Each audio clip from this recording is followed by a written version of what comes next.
Welcome to this little series on the book of Ecclesiastes in the Bible. We're going to read through Ecclesiastes chapters 1 and 2 today, and then reflect a little bit on what we can learn from the wisdom of the world. So if you have your Bible with you, please open to Ecclesiastes chapters 1 and 2. If not, please listen along as I read for us. The words of the teacher, son of David, king in Jerusalem. Absolute futility, says the teacher. Absolute futility. Everything is futile.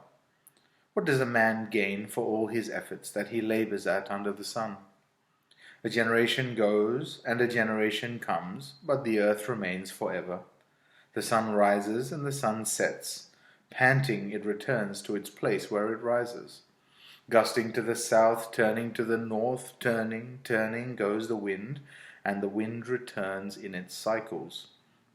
All the streams flow to the sea, yet the sea is never full. The streams are flowing to the place, and they flow there again.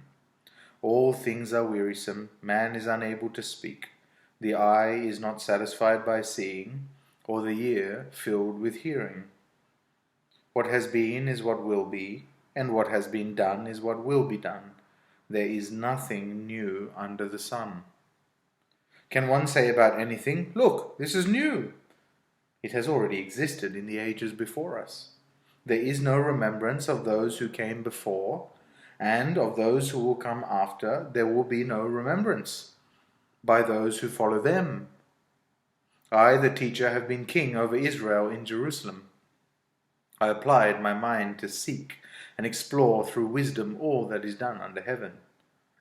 God has given people this miserable task to keep them occupied. I have seen all the things that are done under the sun, and have found everything to be futile, a pursuit of the wind.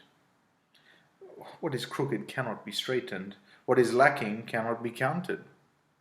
I said to myself, "Look, I have amassed wisdom far beyond all those who were over Jerusalem before me, and my mind has thoroughly grasped wisdom and knowledge.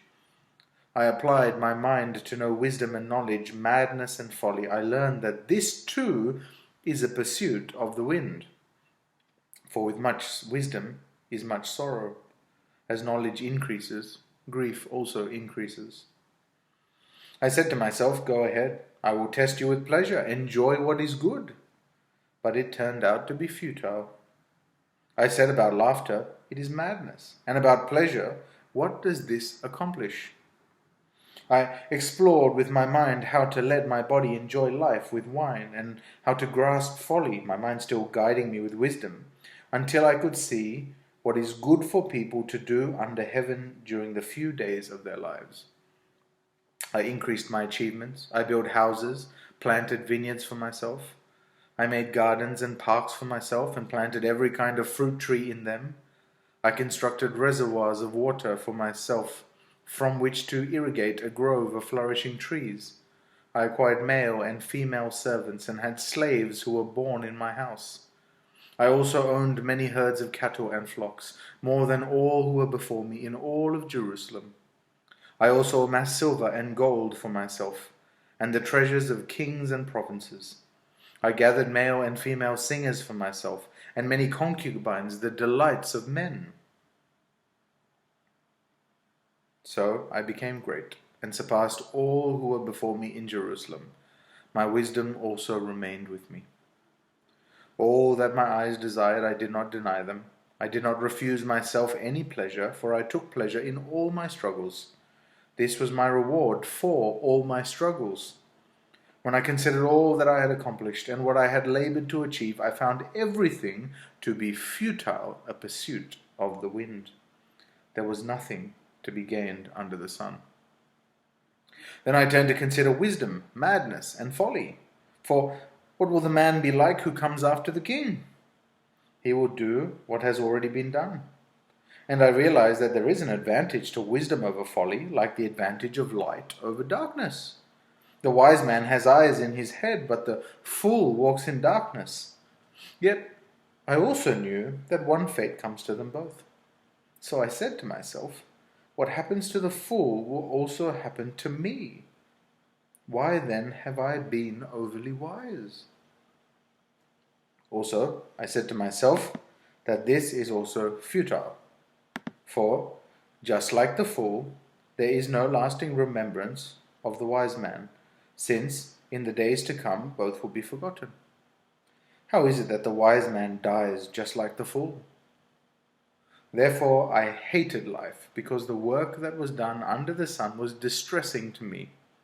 For everything is futile and a pursuit of the wind. I hated all my work that I labored at under the sun, because I must leave it to the man who comes after me. And who knows whether he will be a wise man or a fool? Yet he will take over all my work that I labored at skillfully under the sun. This too is futile. So I began to give myself over to despair concerning all my work that I had labored at under the sun. When there is a man whose work was done with wisdom, knowledge, and skill, and he must give his portion to a man who has not worked for it, this too is futile and a great wrong. For what does a man get with all his work and all his efforts that he labors at under the sun? For all his days are filled with grief, and his occupation is sorrowful. Even at night he does not rest his mind. This too is futile. There is nothing better for man than to eat, drink, and enjoy his work. I have seen that even this is from God's hand, because who can eat and who can enjoy life apart from him? For to the man who is pleasing in his sight, he gives wisdom, knowledge, and joy. But to the sinner he gives the task of gathering and accumulating in order to give to the one who is pleasing in God's sight. This too is futile and a pursuit of the wind. Well, this is quite, a depressing passage in one sense, Ecclesiastes chapters 1 and 2. And the wisdom that we learn from the words of the teacher here is that really it doesn't matter what things in this world you are keen on, that you want to seek, that you think are beautiful, that you really want to go after. The constant refrain, the constant repetition is that all of these things are futile and they are a pursuit of the wind. All of the things that we may want to go after, all of the things that we think will give us status, that we will be able to achieve, that we will be able to get pleasure from, all of these things are futile. They are a pursuit of the wind. They come to no good consequence. There is no ultimate benefit from going after them.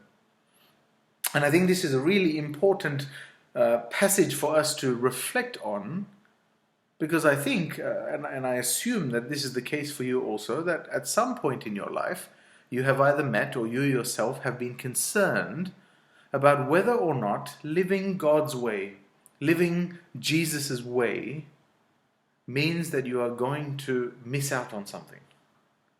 I wonder if you've ever thought that. I wonder if you've ever thought, if I live Jesus' way, then maybe I will miss out on the sexual gratification that others in the world are able to get. If I live Jesus' way, maybe I won't be able to enjoy the pleasures of alcohol and drugs. If I live Jesus' way, maybe I won't be able to enjoy the pleasures of amassing great amounts of wealth. Maybe if I live Jesus' way, I won't be able to enjoy the worldly pleasures that others seem to enjoy. And what if that's all there is?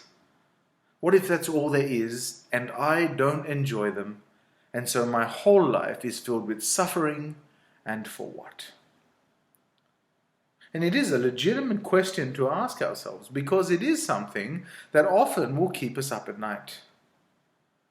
And I think here is a wonderful place to reflect on the reality of what this looks like, because here is a man, this teacher, who has not only denied himself no pleasure, but also has amassed enough to be able to deny himself no pleasure.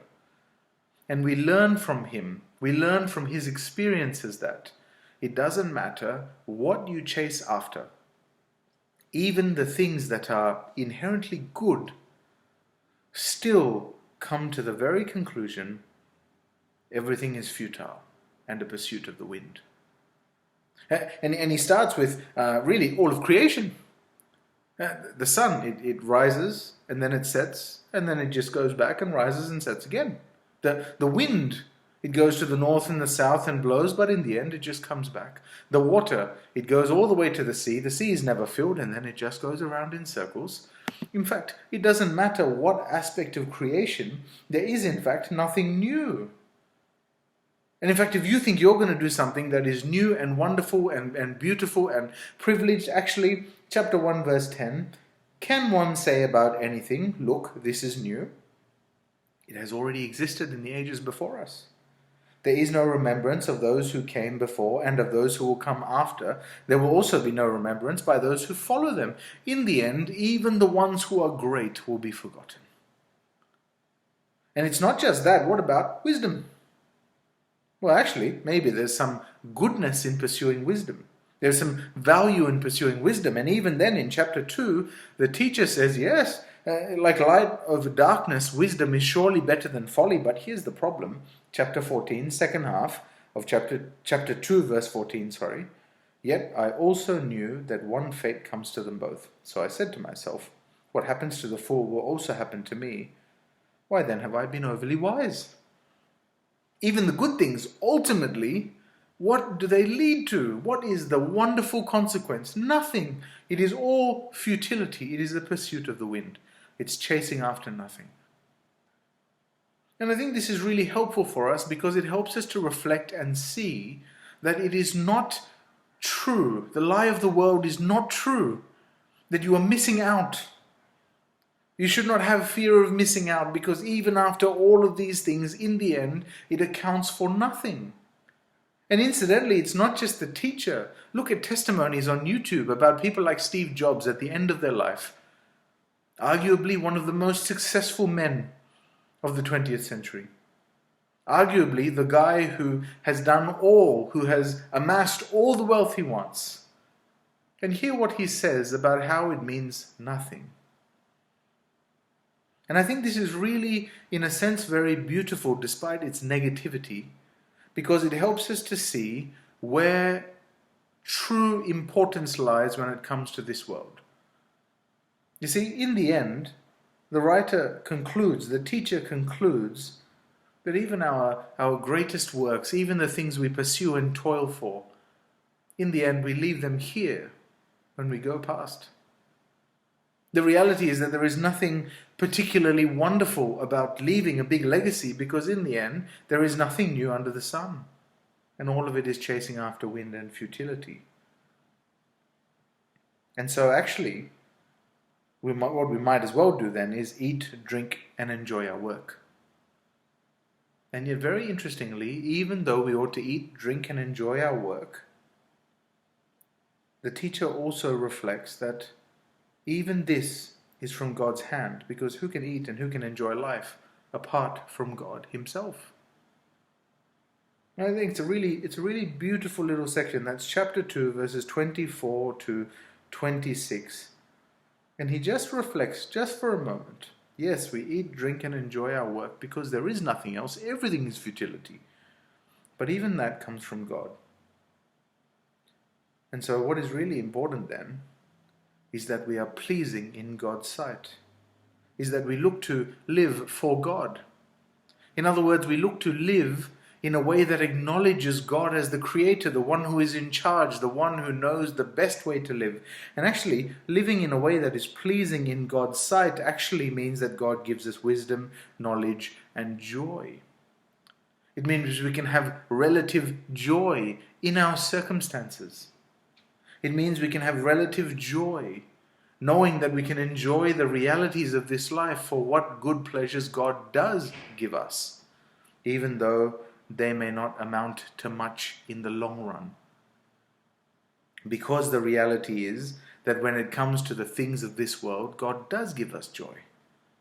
But if we seek after Him, we not only get to experience the joys of this life, but we see them for what they are.